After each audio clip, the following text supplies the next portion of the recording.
Chapter 39. Lazy Lawrence. Laurie went to Nice intending to stay a week, and remained a month.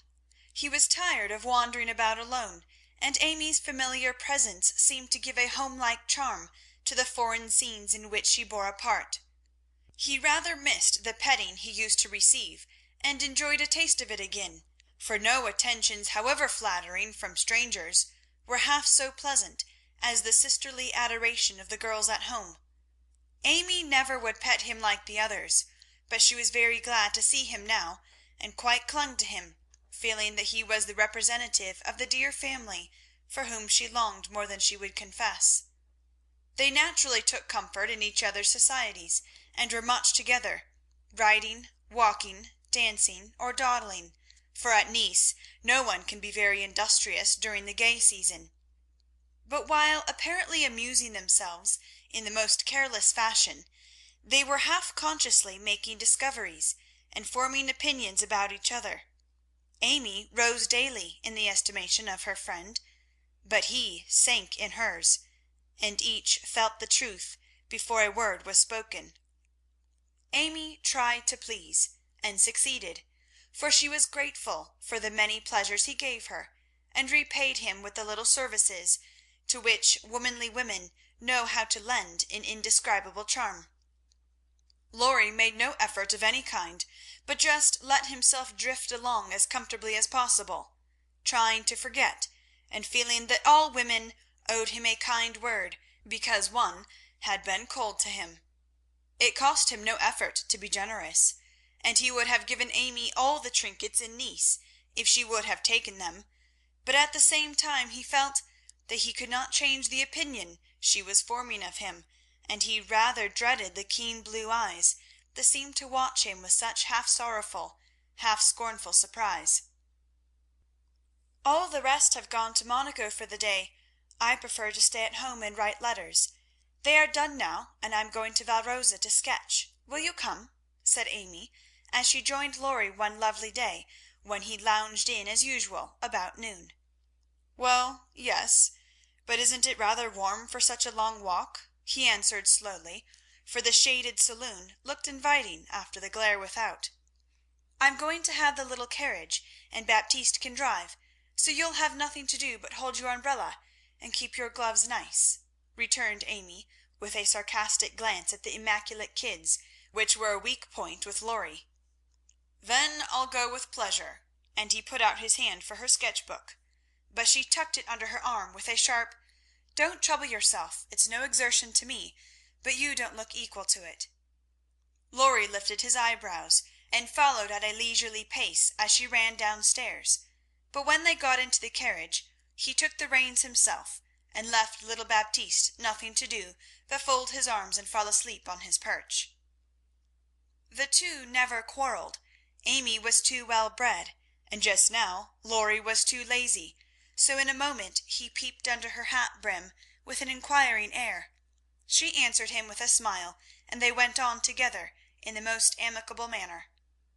It was a lovely drive, along winding roads rich in the picturesque scenes that delight beauty-loving eyes. Here an ancient monastery, whence the solemn chanting of the monks came down to them. There a bare-legged shepherd, in wooden shoes, pointed hat, and rough jacket over one shoulder, sat piping on a stone, while his goats skipped among the rocks or lay at his feet. Meek, mouse-coloured donkeys, laden with panniers of freshly cut grass, passed by, with a pretty girl in a capelline sitting between the green piles, or an old woman spinning with a distaff as she went. Brown, soft-eyed children ran out from the quaint stone hovels to offer nosegays, or bunches of oranges still on the bough. Gnarled olive trees covered the hills with their dusky foliage, fruit hung golden in the orchard, and great scarlet anemones fringed the roadside, while beyond green slopes and craggy heights the maritime Alps rose sharp and white against the blue Italian sky. Valrosa well deserved its name, for in that climate of perpetual summer roses blossomed everywhere. They overhung the archway, thrust themselves between the bars of the great gate with a sweet welcome to passers-by, and lined the avenue, winding through lemon trees and feathery palms up to the villa on the hill. Every shadowy nook where seats invited one to stop and rest was a mass of bloom, every cool grotto had its marble nymph smiling from a veil of flowers, and every fountain reflected crimson, white, or pale pink roses leaning down to smile at their own beauty. Roses covered the walls of the house, draped the cornices, climbed the pillars, and ran riot over the balustrade of the wide terrace, whence one looked down on the sunny Mediterranean and the white-walled city on its shore. "This is a regular honeymoon paradise, isn't it? Did you ever see such roses?" asked Amy, pausing on the terrace to enjoy the view and a luxurious whiff of perfume that came wandering by. "No, nor felt such thorns," returned Lorry, with his thumb in his mouth, after a vain attempt to capture a solitary scarlet flower that grew just beyond his reach. "Try lower down and pick those that have no thorns," said Amy, gathering 3 of the tiny cream-coloured ones that starred the wall behind her. She put them in his buttonhole as a peace offering, and he stood a minute looking down at them with a curious expression, for in the Italian part of his nature there was a touch of superstition, and he was just then in that state of half-sweet, half-bitter melancholy when imaginative young men find significance in trifles and food for romance everywhere. He had thought of Jo in reaching after the thorny red rose, for vivid flowers became her, and she had often worn ones like that from the greenhouse at home. The pale roses Amy gave him were the sort that the Italians lay in dead hands, never in bridal wreaths, and for a moment he wondered if the omen was for Jo or for himself. But the next instant his American common sense got the better of sentimentality, and he laughed a heartier laugh than Amy had heard since he came. "It's good advice. You'd better take it and save your fingers," she said, thinking her speech amused him. "Thank you, I will," he answered in a jest, and few months later he did it in earnest. "Lorry, when are you going to your grandfather?" she asked presently, as she settled herself on a rustic seat. "Very soon." "You have said that a dozen times within the last 3 weeks." "I dare say. Short answers save trouble." "He expects you, and you really ought to go." "Hospitable creature, I know it." "Then why don't you do it?" "Natural depravity, I suppose." "Natural indolence, you mean. It's really dreadful," and Amy looked severe. "Not so bad as it seems, for I should only plague him if I went, so I might as well stay and plague you a little longer. You can bear it better. In fact, I think it agrees with you excellently," and Lorry composed himself for a lounge on the broad ledge of the balustrade. Amy shook her head and opened her sketch-book with an air of resignation, but she had made up her mind to lecture that boy, and in a minute she began again. "What are you doing just now?" "Watching lizards." "No, no, I mean what do you intend and wish to do?" "Smoke a cigarette, if you'll allow me." "How provoking you are! I don't approve of cigars, and I will only allow it on condition that you let me put you into my sketch. I need a figure." "With all the pleasure in life. How will you have me? Full length or 3/4? On my head or on my heels? I should respectfully suggest a recumbent posture, then put yourself in also and call it dolce far niente." "Stay as you are and go to sleep if you like. I intend to work hard," said Amy in her most energetic tone. "What delightful enthusiasm!" and he leaned against a tall urn with an air of entire satisfaction. "What would Jo say if she saw you now?" asked Amy impatiently, hoping to stir him up by the mention of her still more energetic sister's name. "As usual. Go away, Teddy, I'm busy."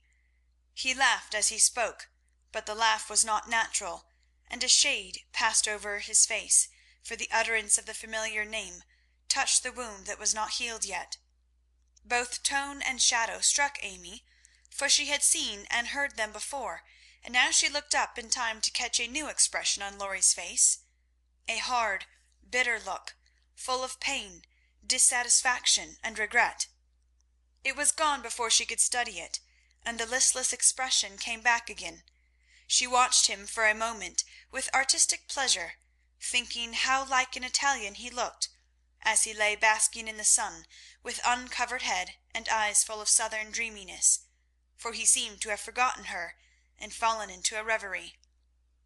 "You look like the effigy of a young knight asleep on his tomb," she said, carefully tracing the well-cut profile defined against the dark stone.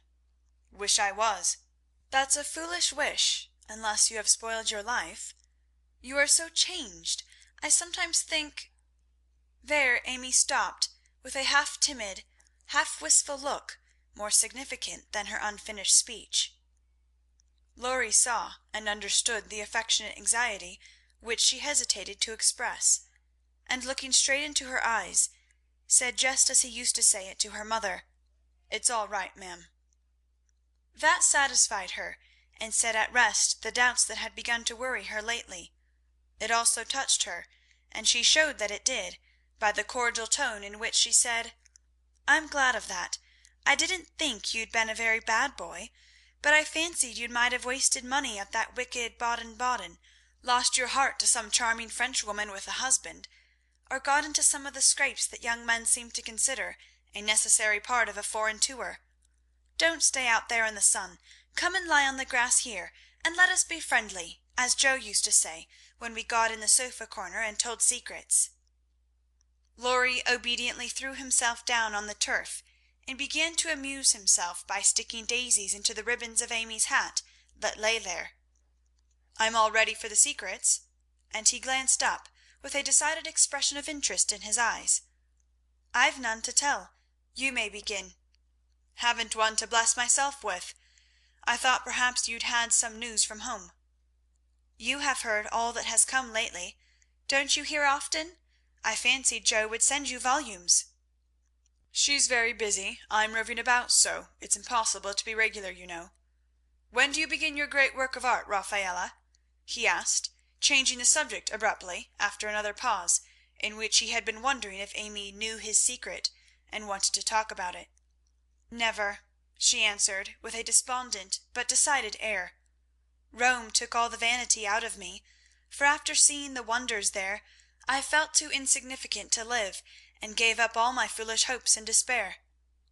"Why should you, with so much energy and talent?" "That's just why, because talent isn't genius, and no amount of energy can make it so. I want to be great or nothing.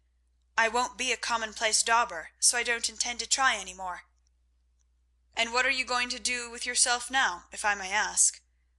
"Polish up my other talents, and be an ornament to society if I get the chance." It was a characteristic speech, and sounded daring, but audacity becomes young people, and Amy's ambition had a good foundation. Lorry smiled, but he liked the spirit with which she took up a new purpose when a long-cherished one died, and spent no time lamenting. "Good, and here is where Fred Vaughn comes in, I fancy?" Amy preserved a discreet silence, but there was a conscious look in her downcast face that made Lorry sit up and say gravely, "Now I'm going to play brother and ask questions. May I?" "I don't promise to answer." "Your face will, if your tongue won't. You aren't a woman of the world enough yet to hide your feelings, my dear. I heard rumours about Fred and you last year, and it's my private opinion that if he had not been called home so suddenly and detained so long, something would have come of it, eh?" "That's not for me to say," was Amy's grim reply, but her lips would smile, and there was a treacherous sparkle of the eye which betrayed that she knew her power and enjoyed the knowledge. "You are not engaged, I hope?" and Lorry looked very elder brotherly and grave all of a sudden. "No, but you will be if he comes back and goes properly down on his knees, won't you?" "Very likely." "Then you are fond of old Fred?" "I could be, if I tried." "But you don't intend to try till the proper moment? Bless my soul, what unearthly prudence! He's a good fellow, Amy, but not the man I fancied you'd like." "He is rich, a gentleman, and has delightful manners," began Amy, trying to be quite cool and dignified, but feeling a little ashamed of herself in spite of the sincerity of her intentions. "I understand. Queens of society can't get on without money. So you mean to make a good match and start in that way? Quite right and proper as the world goes. But it sounds odd from the lips of one of your mother's girls." "True, nevertheless." A short speech, but the quiet decision with which it was uttered contrasted curiously with the young speaker. Lorry felt this instinctively, and laid himself down again with a sense of disappointment which he could not explain. His look and silence, as well as a certain inward self-disapproval, ruffled Amy, and made her resolve to deliver her lecture without delay. "I wish you'd do me the favour to rouse yourself a little," she said sharply. "Do it for me, there's a dear girl." "I could if I tried," and she looked as if she would like doing it in the most summary style. "Try then, I give you leave," returned Lorry, who enjoyed having someone to tease after his long abstinence from his favourite pastime. "You'd be angry in 5 minutes." "I'm never angry with you. It takes 2 flints to make a fire. You are as cool and soft as snow." "You don't know what I can do. Snow produces a glow and a tingle, if applied rightly. Your indifference is half affectation, and a good stirring up would prove it." "Stir away. It won't hurt me, and it may amuse you, as the big man said when his little wife beat him. Regard me in the light of a husband, or a carpet, and beat till you are tired, if that sort of exercise agrees with you." Being decidedly nettled herself, and longing to see him shake off the apathy that so altered him, Amy sharpened both tongue and pencil, and began. "Flo and I have got a new name for you. It's Lazy Lawrence. How do you like it?" She thought it would annoy him, but he only folded his arms under his head with an imperturbable, "That's not bad. Thank you, ladies." "Do you want to know what I honestly think of you?" "Pining to be told." "Well, I despise you." If she had even said, "I hate you," in a petulant or coquettish tone, he would have laughed and rather liked it, but the grave, almost sad accent in her voice made him open his eyes and say quickly, "Why, if you please?" "Because, with every chance for being good, useful, and happy, you are faulty, lazy, and miserable." "Strong language, mademoiselle." "If you like it, I'll go on." "Pray do. It's quite interesting." "I thought you'd find it so. Selfish people always like to talk about themselves." "Am I selfish?" The question slipped out involuntarily, and in a tone of surprise, for the one virtue on which he prided himself was generosity. "Yes, very selfish," continued Amy, in a calm, cool voice, twice as effective just then as an angry one. "I'll show you how, for I've studied you while we were frolicking, and I'm not at all satisfied with you. Here you have been abroad nearly 6 months, and done nothing but waste time and money and disappoint your friends. Isn't a fellow to have any pleasure after a 4-year grind? You don't look as if you've had much. At any rate, you are none the better for it, as far as I can see. I said when we first met that you had improved. Now I take it all back, for I don't think you half so nice as when I left you at home. You have grown abominably lazy. You like gossip, and waste time on frivolous things. You are contented to be petted and admired by silly people, instead of being loved and respected by wise ones. With money, talent, position, health, and beauty, you like that old vanity. But it's the truth, so I can't help saying it. With all these splendid things to use and enjoy, you can find nothing to do but dawdle, and instead of being the man you ought to be, you are only—" There she stopped, with a look that had both pain and pity in it. "St. Lawrence on a gridiron," added Lorry, blandly finishing the sentence. But the lecture began to take effect, for there was a wide-awake sparkle in his eyes now, and a half-angry, half-injured expression replaced the former indifference.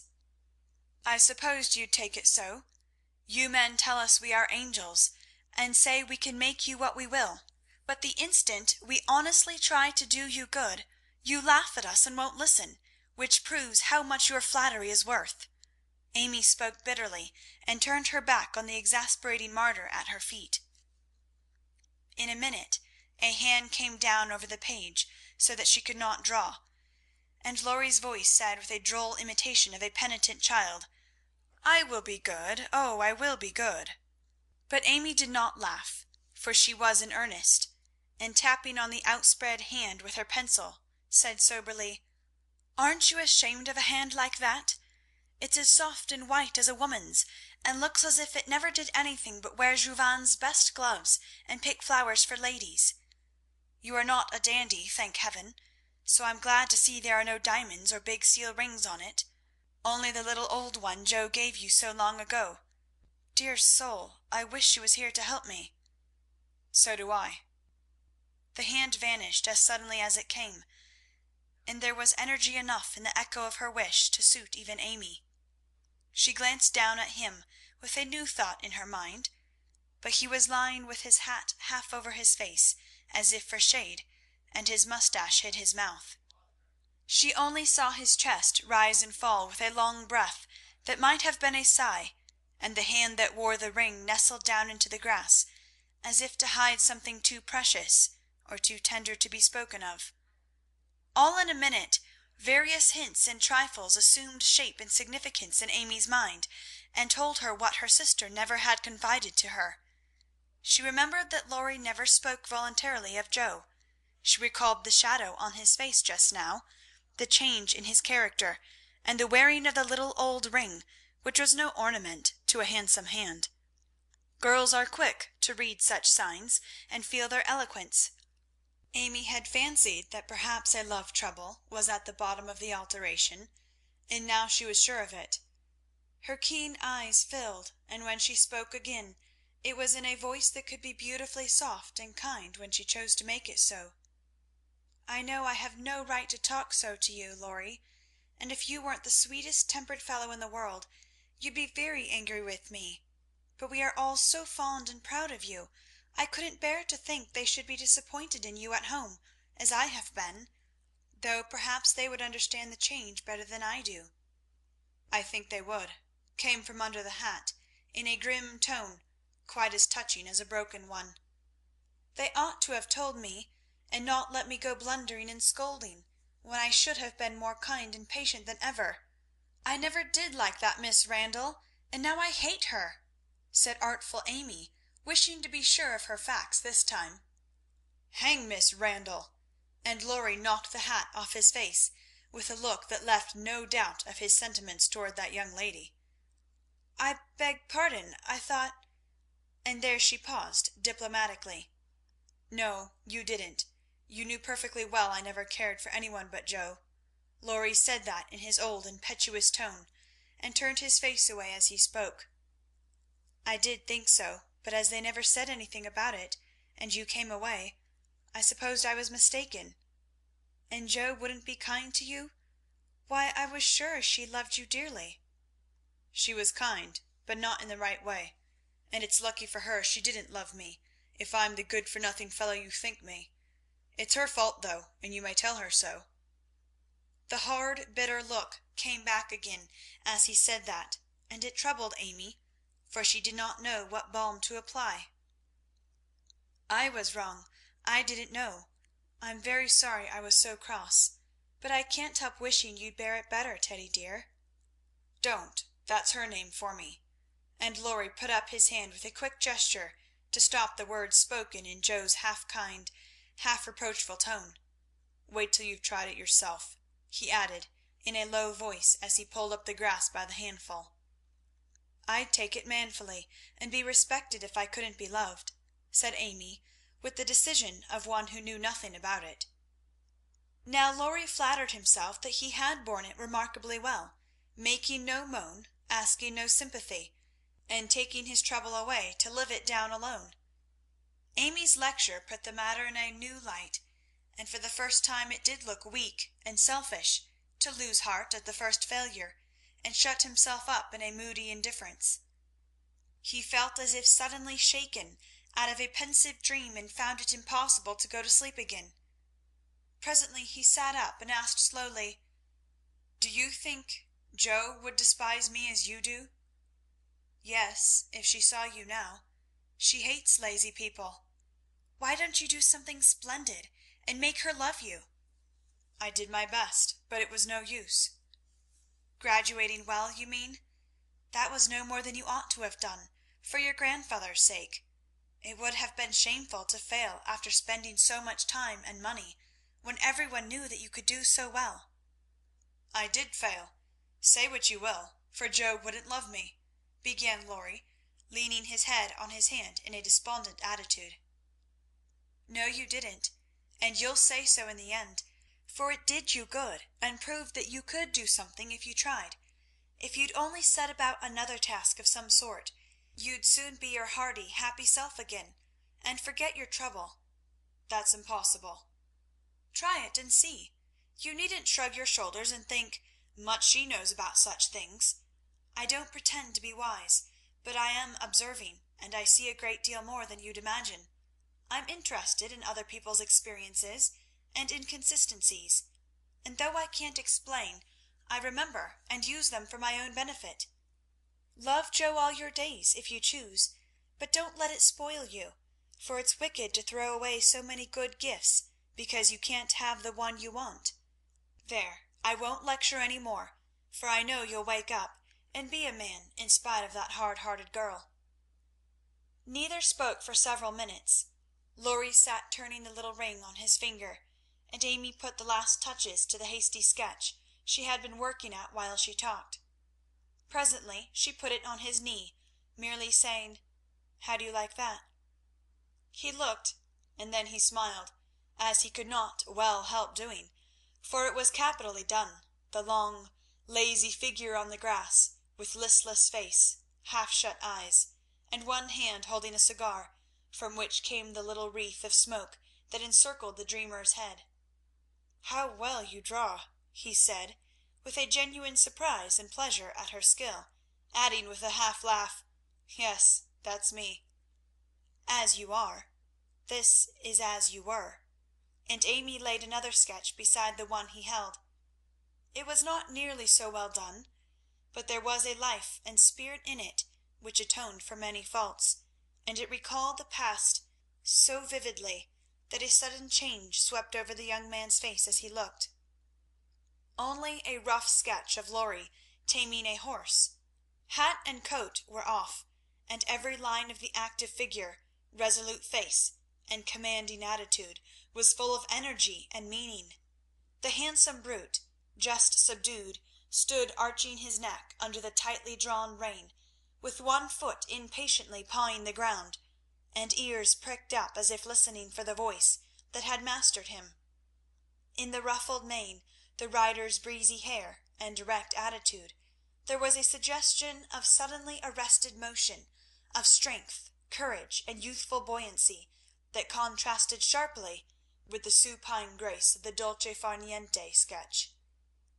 Lorry said nothing, but as his eye went from one to the other, Amy saw him flush up and fold his lips together as if he read and accepted the little lesson she had given him. That satisfied her, and without waiting for him to speak, she said in her sprightly way, "Don't you remember the day you played Rarey with Puck, and we all looked on? Meg and Beth were frightened, but Joe clapped and pranced, and I sat on the fence and drew you. I found that sketch in my portfolio the other day, touched it up, and kept it to show you." "Much obliged.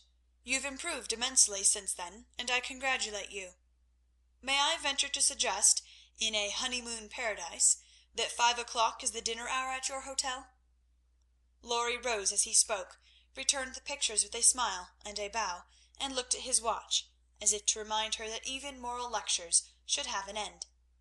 He tried to resume his former easy indifferent air, but it was in affectation now, for the rousing had been more efficacious than he would confess. Amy felt the shade of coldness in his manner, and said to herself, "Now I've offended him. Well, if it does him good, I'm glad. If it makes him hate me, I'm sorry. But it's true, and I can't take back a word of it." They laughed and chattered all the way home, and little Baptiste up behind thought that Monsieur and Mademoiselle were in charming spirits, but both felt ill at ease. The friendly frankness was disturbed, the sunshine had a shadow over it, and despite their apparent gaiety, there was a secret discontent in the heart of each. "Shall we see you this evening, mon frère?" asked Amy, as they parted at her aunt's door. "Unfortunately, I have an engagement. Au revoir, mademoiselle," and Lorry bent as if to kiss her hand in the foreign fashion which became him better than many men. Something in his face made Amy say quickly and warmly, "No, be yourself with me, Lorry, and part in the good old way. I'd rather have a hearty English handshake than all the sentimental salutations in France." "Good-bye, dear," and with these words, uttered in the tone she liked, Lorry left her, after a handshake almost painful in its heartiness. Next morning, instead of the usual call, Amy received a note which made her smile at the beginning and sigh at the end. "My dear Mentor, please make my adieu to your aunt and exult within yourself, for lazy Lawrence has gone to his grandpa like the best of boys. A pleasant winter to you, and may the gods grant you a blissful honeymoon at Valrosa. I think Fred would be benefited by a rouser. Tell him so, with my congratulations. Yours gratefully, Telemachus." "Good boy, I'm glad he's gone," said Amy with an approving smile. The next minute her face fell as she glanced about the empty room, adding with an involuntary sigh, "Yes, I am glad, but how I shall miss him." Chapter 39